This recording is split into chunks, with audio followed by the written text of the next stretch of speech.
Suddenly, I regret saying I'll be back to do this movie. Also, this movie was so incredibly cheesy and bad, and so stay tuned for a little bit after January 16th because I'll be here talking about it. If you've never heard of How to Lose a Popularity Contest, aka you can see from the cover that it has Little Huddy in it. It is a Wattpad tubi original movie, which I learned of shortly after the release of Sideline 2 Interception or some shit, aka the sequel to the Noah Beck Wattpad movie, which I did enjoy. The second one, not so much. I made a video on that if you don't know, and that's when I mentioned this for the first time, and I really regret have seen the marketing of this movie because that means I had to watch it. It also includes Sarah Weisglass. I don't know if I'm saying her name correctly, but she was in Ginny and Georgia, and she's like the friend from Ginny and Georgia, and she's actually a good actress. So at least that is something to look forward to in this movie. And we have to give some props to the cover.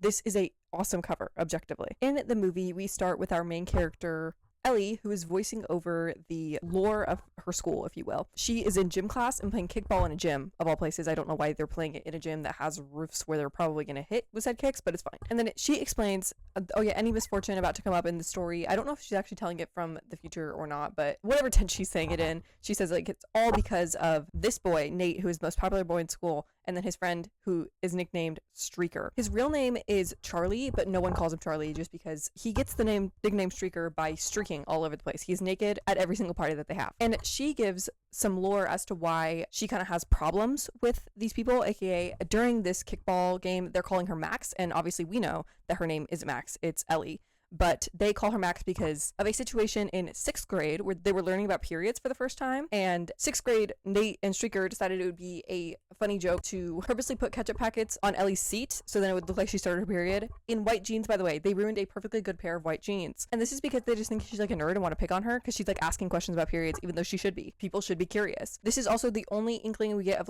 she kind of had a crush on Nate at this point just because he was like the most popular boy in school and all that. But this is quickly ruined by the whole ketchup incident because she gets really embarrassed by it, obviously.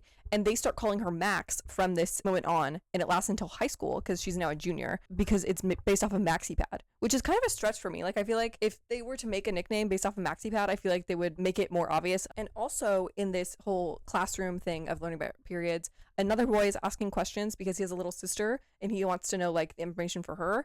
And his name is Rowan, and this is Ellie's current timeline boyfriend. They got together not because of this, but because they bonded in that classroom. And Ellie's main dream is to get into an Ivy League school because she's a Wattpad main character, of course it is. And she's very much against the concepts of normal popularity in school. She's a hater on all grounds for it. And this is because she thinks that hard work is really what's important and people shouldn't be winning only because they're popular in school, which in concept is okay, but she is a hater to a certain degree where she hates everything about school, basically, except for classes. This is shown in the fact that she does group work for other people in classes because she thinks she can do it better, and she gets berated by, I think it's the vice principal, because of this. And this is because she wants a letter of recommendation for a leadership thing to help her get into an Ivy League, and her vice principal says no, only because she's not a leader, because she does stuff for other people rather than encouraging them and inspiring them. And then other than her boyfriend, she has 2 other best friends, and that is Aja and Lauren, and they also happen to be dating, which is so fun. They surprisingly still hang out with her even though she's super hyper controlling about everything in her life, and they do call her out on this, but it's more of a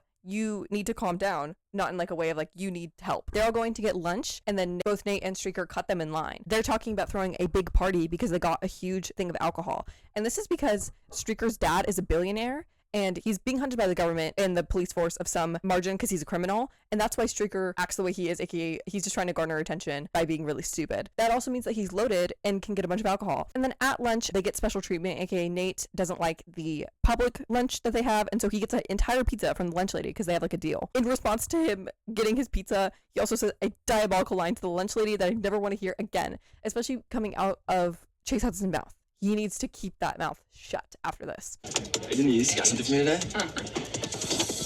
Hot pepperoni. Oh, nutty. But also, he's kind of serving Moon from FNAF.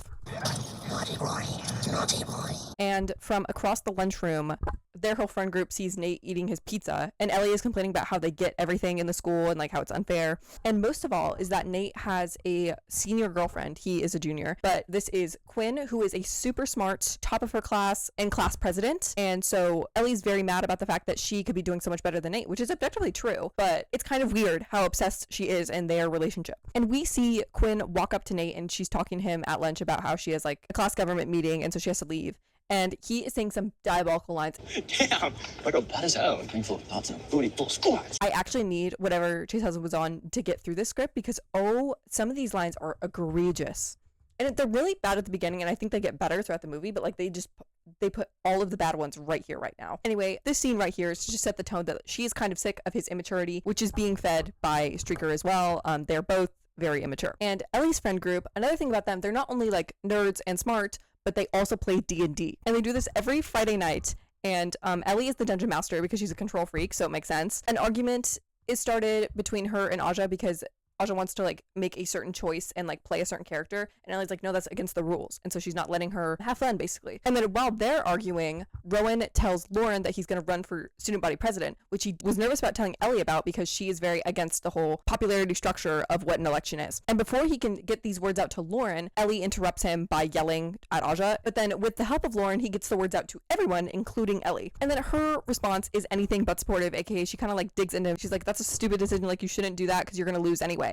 So anything but a supportive girlfriend. And she fires back at him and says, that's a leader position, you're not a leader, aka projecting. And then this is his final straw because she is very controlling about everything in her life and very like pessimistic about certain things. And so he literally says that he's done and leaves, aka breaks up with her. And I hate to be on a man's side, but she somehow managed to get me on a man's side because he needed to get out of that relationship. And then speaking of breakups, Nate and Streaker's party with all their alcohol is going on, and Quinn goes and gets annoyed by them being immature because I think they killed all of Streaker's fish because they wanted to fill his aquarium with vodka. And this basically leads to an argument in the bathroom where Quinn is like, I can't handle you anymore, like you don't take anything seriously and you don't push yourself. And so she breaks up with him, and I am on her side. And I'm really confused as to why she started dating him in the first place because he's been like this the entire time. Like he has never shown a different side of him, so I really don't know what she saw in him. And then back at Ellie's house, Rowan obviously left after the whole breakup thing, but both Lauren and Aja are still there in the D&D game, if you will, but they both want to leave because it's now really awkward, and Ellie's now being super passive aggressive, trying to continue the game because she just wants to like distract herself. After they say that they want to leave, she ends up getting mad and she ends up leaving herself and then going to eat at a diner. And then Nate happens to be at the same diner because convenience, and they both share their sob stories about how they got broken up with. And when Ellie is ranting, she says that she doesn't feel bad at all for the stuff that she said to Rowan, which is honestly kind of wild because she was digging into him and saying that he wasn't going to win. And then she comes up with a plan when she's ranting. She's like, oh, if I just have someone win, he will realize that I'm right and get back together with me, which not that how that works, but okay. She thinks that it will benefit both of them if Nate runs for student body president because he'll win because he's popular, and that will show Quinn that he is like serious about something. And he says no because it sounds like too much work. Ellie does not take this as a complete no, aka she is going to force him into it by setting him up against his knowledge. And so the next day at school, she signs his name on the sign-up sheet, and the only other person signing up is Rowan because she scares everyone away from doing it, so it's only them two. And she creates a whole campaign for Nate around the school so people will get excited that he's running. And Quinn overhears this and then gets actually mad at Nate because she thinks that he's kind of making it a joke. And obviously Nate didn't know that he was signed up, and so he's really confused for a second. But then when he hears Quinn say that like, oh, you wouldn't be a good president, he takes that as a challenge, and he's like, I would be a good president, now I'm going to be. And then he goes to find Ellie, who's at her locker, and she's scared when she sees him because she's like, oh shit, I'm caught, and then runs to the girls' bathroom, and he also enters the girls' bathroom and corners her in there. He basically tells her, due to your plan or whatever, Quinn now hates me, so you're gonna help me with my campaign if I'm actually doing this stupid thing. And also, he's like, this could benefit you. If Rowan sees you with me, then he will get jealous. And she's like, he's not the jealous type. And also, she generally does not like hanging out with him, and so she says no because she doesn't want to be near him. And then she's in the lunchroom, and she's looking at Rowan from across the room because he has a little table where he's like talking about his campaign. And then the vice principal comes up to Ellie for no reason, and she's like, see, that is a leader, that's inspiring other students. And Ellie's like, okay, way to bring me while I'm already down. And then later that night, when she's like sulking about her breakup, she's having dinner with her dad, who looks suspiciously like Chris Pratt, but he basically tells her that she should do some inner healing instead of doing a crazy plan, and she says no. And she has been trying to call Rowan over and over again, and he is ignoring all her calls and all her texts. But then she gets a call from Nate, who is proposing the plan again, and she begrudgingly agrees. And then the next day, they meet in the auto shop room, which is so High School Musical. For his first speech, he needs to talk about something that's important to him, and so his idea is that he wants to get rid of detention, and she's like, you can't talk about that. They're not gonna like that. And then he says that he knows what he's doing, and he's gonna do it anyway. And when he's doing his speech, he's bombing at first, because like nobody's agreeing with what he's saying, but then he starts like spouting some charm, and people are like, wait, maybe he's speaking facts. The sparkstones of his speech is he's saying that tension actually leads to more bad behaviors because the teachers will then look at you different after you had detention, and kind of just like see you as a failure already. So they're not going to want you to behave better, basically. And he ends the speech with the quote, "Detention can eat my ass," which kind of iconic, actually. And then at the very end of his speech, he publicly shouts out his campaign manager, aka Ellie, without her knowledge. She was not planning on going public with this information at all. And this means that Rowan finds her after the speech and he's like, "So you said that I couldn't win and then now you're helping my opponent." And he straight up asks, he's like, "Is this supposed to make me jealous?" And she's like, "No, of course not." And then the vice principal comes up to her and says like, "This is leadership. Like, you running this campaign is a really good thing." And she's like, "Well, I guess that's an added plus." And then she actually reveals to her friends, who I think are still friends with Rowan, but just not talking to him, because I don't know where this loyalty lies in the whole breakup scheme. They never talk about it. But she tells her friends that her plan of helping Nate win is actually not going to have him be president for a whole nother year, because she's scared as to what he will do with the school, and she doesn't trust him. So she's going to have him win in order for her to have a good campaign for her leadership position, but then purposely frame him for wrongdoing once he wins, so then he'll be kicked out and Rowan will become president anyway. So Rowan will benefit, but he'll also learn the lesson of like, he'll lose, and so he'll get back together with her, which very roundabout way of doing this whole plan. And then her friends call her out. This is like objectively evil to purposely send in bad things about Nate, and so he'll get disqualified. But then she says, "Oh, like it's not as worse as all the stuff he's done," which like I don't know what he's done other than the whole period incident, which is inherently bad. But he was also in 6th grade. But he has been continuing to call her that nickname into junior year, which is objectively really weird. So maybe it is justified, but she probably shouldn't have said it out loud. Like, anyway, that's her hidden intentions for all of this. So just keep that in mind for the end result of this whole plan. Later, Nate has to go talk to the club leaders for the different campaign strategies that he needs, what clubs need help. Basically, he's wearing an earpiece so then he can talk to Ellie to know what to say. And then as she's like pushing Nate to go talk to another person, Rowan finds her there. And he's like, "Oh, you found another person to push around." Low-key clocked her, actually, because, like, she's just a controlling person in general. At the beginning of the movie, I didn't really like Rowan, but he should have just had a backbone this entire time because I like him now. And he's not actually very passive-aggressive in the way of, like, you're pushing someone else around now. It's more of, like, he's just kind of shocked that she's working with Nate in general because she hates his guts. And then over the weekend, Nate comes over to Ellie's house to work on their campaign because the next event is the town hall, which is just a glorified Q&A. That's all it is. And this is when she finds out that he has a sketchbook in his backpack, and it is filled entirely of rhinos. Because when he was a kid, he went to his dad's work, which is at a car dealership, and he saw a nature documentary that was saying that rhinos were going extinct, and so he drew them because he wanted to remember what they look like. And this led to him only drawing rhinos, and I mean only, from when he was a kid on. He just draws rhinos, and they don't get better, I'm afraid. Like, they look the same. She's looking through his sketches and finds a photo of what's supposed to be her and him talking about their campaign strategy in the like car shop place, but he's a rhino, which is interesting, and I don't know if I get the artistic vision. Anyway, Ellie's dad comes into the room and is like talking to Nate about baseball because he's the captain of the baseball team and he's actually very good at baseball, hence like the jock persona kind of thing. And then once her dad leaves, this leads into a convo about daddy issues because Ellie's dad like offhandedly mentions like, "Oh, we should go watch one of his games." And then once he sits back down, he's like, "Oh, it's so funny that your dad would come to one of my games before my dad." Crazy segue, but it's okay. And basically this is because his dad is very focused on his own work, aka working at a car dealership, in order to propel Nate's future because he just wants him to take over at his job and like not worry about baseball, not pursue his other passions, if you will. And to get out of this awkward conversation, Nate starts looking around the room and then finds a photo of Ellie's mom at one of Ellie's birthday parties. And then she is dressed up as Marlin because it was a Finding Nemo themed birthday party and it was the last one that she was alive for. So then Ellie started telling the story and she's like, "Yeah, I never got a matching photo with her because my costume wasn't perfect and exactly like the movie, so I thought that it wasn't worth it."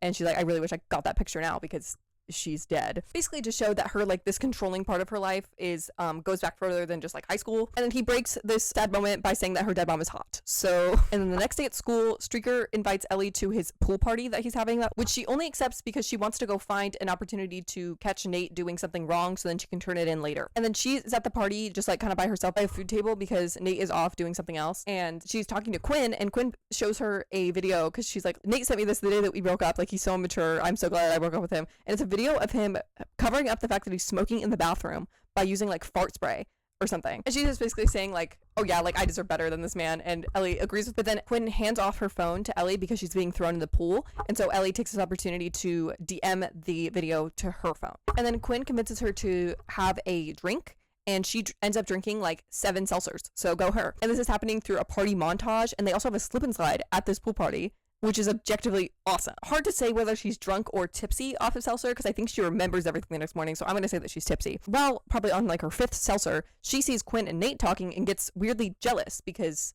that is not at all what this plan is for. But then Nate asks Ellie to play beer pong with him, and she starts being weird, and she's like, don't you want to play with Quinn? And he's like, no, I want to play with you. And he's also acting hell weird towards her, because like they have hated each other before this, so why are they being kind of flirty? And then during this game, they're playing against Streaker and I think someone else on his team, I don't really know, but Nate actually defends her honor because Streaker calls her Max, and he's like, that's not her name, her name's Ellie. You're the one who's been calling her that for all those years too. And not only that, but then he calls her Elle, which I don't think we're on that level. And they end up winning because Ellie knows physics, and so she knows how to throw a ball into a cup. But then he picks her up and spins her around when they like win to celebrate. And then they have a Pride and Prejudice moment, aka everyone around them disappears and they're like in their own little La La Land. And they almost kiss, but then she throws up because she had like 7 seltzers. And then a time skip, 2.5 hours later, it's now dark outside, but she is still throwing up. I don't know how she has anything in her body left to throw up, but he stayed with her this entire time to like help her, which is nice. She's rambling because she's tipsy, and she's like, oh yeah, like my life is so complicated right now, like Rowan hates me, I'm in this whole huge complicated plan. And then he's like, our plan isn't that complicated, like it's not that deep.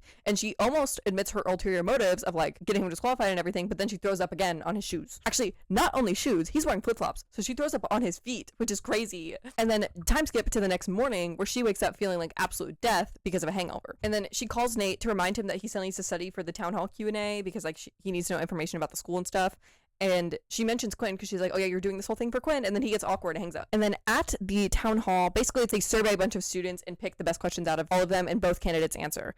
And Rowan's answers are very like practical, like very well thought out plans. And then Nate's are more of like off the cuff, kind of just like haphazardly put together answers, more based on like his charm rather than like thought out plan. And he's proposing some bullshit stuff that people are just like eating up because it sounds good coming out of his mouth. But he is saying some crazy lines that people are like agreeing with. And I'm like, how is anyone liking these speeches? He's like, oh yeah, for the baseball team, we should have a fundraiser that's car washes because people would love to see me wash a car. I actually could not care less. But nonetheless, Ellie's actually very proud of Nate from this whole town hall because he does really well. And afterwards, her friends have an intervention with her because they're like, you definitely like him. We can see the way that you look at him. And while this is happening, Nate walks outside the school to see Quinn being picked up in a black convertible by a random blonde man who looks older. So he comes to the conclusion that she broke up with him only to go date a college guy. Also, key distinction that the random man is blonde because I'm scared for her safety in the presence of a blonde man. Nate complains to Ellie about this because they go to the diner where they were eating calzone before. Key thing is actually calzone in this movie. Like they eat it a lot.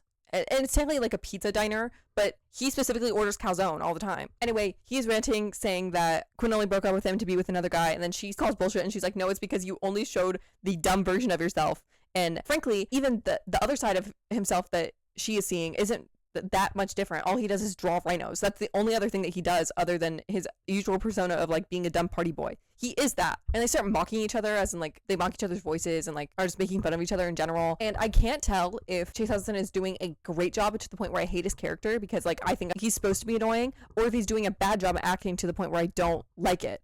I really can't tell because I know that I hate Ellie's character, so I think I'm supposed to, and I think she's doing a good acting job, but I generally can't tell with him. And then later, Ellie is dropping off some campaign stuff because they're like having a fundraiser at the carnival, and she's dropping off stuff for their booth at Nate's house, and his dad answers the door, and he is unaware of any of the campaign business because Nate didn't tell him, and she's giving up way too much information. She's like, oh yeah, he's running for this, I'm helping with his campaign. He also designed all of this. He's a great like artist, and I don't think he needs to be knowing this. Like, and his dad basically says like he's no more than like an athlete. Like he's not going to do anything more. He's just going to take my job at the dealership. Blah blah blah. Like he is not going to be an artist or anything. And then she goes on a whole speech about how he's capable of way more and how he should believe in him. Very much stepping out of her place and like this whole family drama that isn't hers. But then Nate hears the entire conversation from the top of the stairs without her knowledge. And all this decoration for their booth at the carnival ends up not being used anyway because he changes last minute and has people just pay $20 to pie him in the face, which ends up being very successful because a lot of people have problems with him in that school, judging the unfair treatment that he gets, and so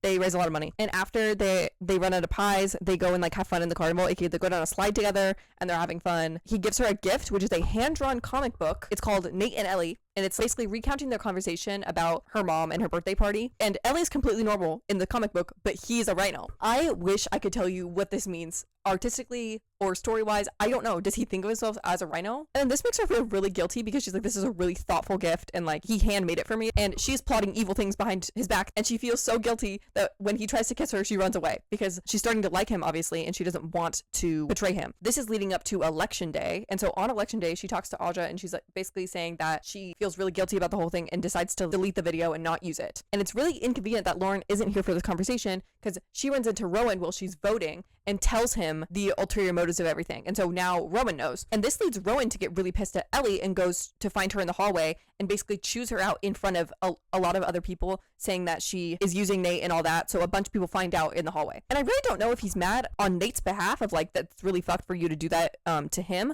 or if it's like, you're not even letting me try to be president by myself. You're like controlling everything to basically make you seem right. And I think it's more of that, but it could also be that he's mad on Nate's behalf. It is like a mean thing to do. He is talking to Nate in like a separate hallway. He doesn't clue him in on any of the Ellie stuff. He does not literally say any of that, but he basically, Rowan just compliments him on like how his ideas are pretty good, that he would basically be a good president. And then Quinn goes to find Nate before he goes out into the gym and tells him about the Ellie stuff and how she's using him and like gonna disqualify him and everything. And this is right before Ellie was going to find Nate because she wanted to like explain it to him from her, and he's not in the place where he's supposed to be for the actual election, and she finds him in the auto parts room and she's trying to explain it. She's like, I wasn't actually gonna use it. I think you actually deserve to be president. And he doesn't want to hear any of it because he thought that someone actually believed in him, and she's trying to explain that like she does, but he is not willing to listen. And then in the gym, the winner is announced as Nate, but obviously he's not there. And then he goes through a paper that has his face on it, like he tears through it to go give his acceptance speech. And his acceptance speech is literally a resignation letter. He's like, I don't want to be president. I think Rowan will be a better president, just because he's like done with all this shit. And Ellie is crying in a classroom because of this whole situation. And the vice principal comes in and thinks it's because they lost the campaign. And she's like, that campaign was very good, and so I'm still going to contact the leadership thing and like get you the summer spot for your Ivy League. And this makes Ellie feel more sad because she's like, oh my god, I literally used everyone around me. And they still have to go to school after this, but cue a sad montage where they're looking longingly at each other from across the classroom because they both still like each other, but obviously he feels betrayed and she is just like, I don't know how to fix this. And then Ellie starts reading Macbeth because it's the play that Aja and Lauren have been putting on this entire time, and Ellie's been referencing it in the events of her life. It's not really important. Just know that she's reading it now because she's like doing some self-discovery. And now all Nate can draw is sad rhinos. And then Ellie is going to the admission for her summer program, which is like the STEM one that she was gunning for. And she meets a girl who is very much like her at the beginning of the movie, aka against the more popular people who aren't going for Ivy Leagues. And she is generally very judgmental to everyone around her. And Ellie realizes that that was her. And so she's like, I don't want to be around these kind of people. And so she leaves the interview, which would have gotten her spot, just because she doesn't want to do this anymore. She ends up going to a showcasing of their other summer programs and finds an art one. She's trying to tell them about Nate, and they're like, girl, I don't give a fuck, just tell him to like donate a portfolio if he wants to come here. And then she goes to the diner and finds Quinn and the random blonde man there, and she walks up to her to basically like clear her case and say like, I wasn't gonna use the videos. And Quinn's like, I believe you. And then turns out there's no romantic connection with the other man, thank God for her safety from a blonde man. But it turns out to be her cousin, who's also British. And Quinn says even though that she believes her that she wasn't going to use it, Nate deserved to know, which is true. And then Quinn says that she did it in part because she was jealous, because Nate showed Ellie a side of him that he never showed to her, which I still don't get. And then Ellie's really surprised by this because she thinks Quinn is like a perfect being, and so she's like, the fact that you're jealous of me is crazy. And she's at the diner because she's purposely getting a pizza to send to Rowan as an apology, and she includes a note that's in like D&D language about how she's sorry about this whole situation. And then finally, it's the last day of school. Ellie is at her locker like looking through some stuff, and she's looking through the comic book, Ellie and Nate walks up to her and says that he got a spot in a summer art program. And then she explains that she set the whole thing up, aka she sent in a copy of his comic book and they really liked it. And so she's like, I'm sorry for meddling. I just like wanted to show that you're really talented and I wanted you to see that too. And she says like, I really love your comic too. He says like some wordplay like, oh, so you love Ellie and Nate, as like a way of like, you want us to be together. And then he kisses her as a way of saying that he kind of forgives her. And then flash forward a few months, and they have now indoctrinated Nate into their D&D group, and Rowan is part of the group again because him and Ellie are on good terms. I think it's a little crazy that she's inviting her now new boyfriend to play D&D with her ex-boyfriend, judging that they were dating for like, I think most of middle school and most of high school. And Ellie is now less controlling, aka she let Aja be the dungeon master. It is not being very strict by the rules and going with the flow, if you will. And then the movie ends with Ellie saying that she can't get everything right, aka Nate turned out to be a pretty good guy when she thought that he was the worst guy ever. And also, Streaker is streaking through the street. Okay, and now the important part, the end credits. This is where I discovered this movie in Sideline 2. It's the sneak peek for a new Wattpad movie called Kissing is the Easy Part, which I knew about this movie in a very loose term of new. I didn't know the title, I didn't know the plot, I simply knew who was starring in it, which I talked about on Me and My Sister's podcast. It's about a new tubi original movie that's by Wattpad, so it's like the Novak one. Yes, but the people who are cast in it is crazy. Okay, do I know these people? Yes, that's why it's crazy. Okay, they're having Harris Baruch. Okay, which is fine. Yeah. The man in it, Asher Angel. Because both people included are, it's still crazy to me. Like, I can't wrap my head around it. Anyway, catch me here again shortly after February 13th, where I'll be talking about that monstrosity. Because I'm really confused as to what the movie's about, and I'm not gonna go look into it because I don't want to know. And that is all for this wonderful movie. I think that Cupid Me was better only for the fact that I felt like there was more going on. This movie felt like there were 30,000 things happening at once, and I genuinely don't know how this would work in book form. People were actually reading those on Wattpad. That kind of got me. I don't think that this one's gonna get a single at least. And I rated this movie on Letterbox, so go check that out, as well as my other socials if you feel so inclined. And if you enjoyed this video, I have other videos covering the Cupid Me and the sequel to that, as well as other Wattpad movies, and also consider doing all the YouTube shit, liking, commenting, subscribing, whatever you want. And thanks for watching. Where this dog can always sense whenever I'm filming something I don't want to, or that is very disheartening for me to talk about, because he immediately becomes leechy, just wants to lay in my lap, which he never wants to usually. Look, it's you.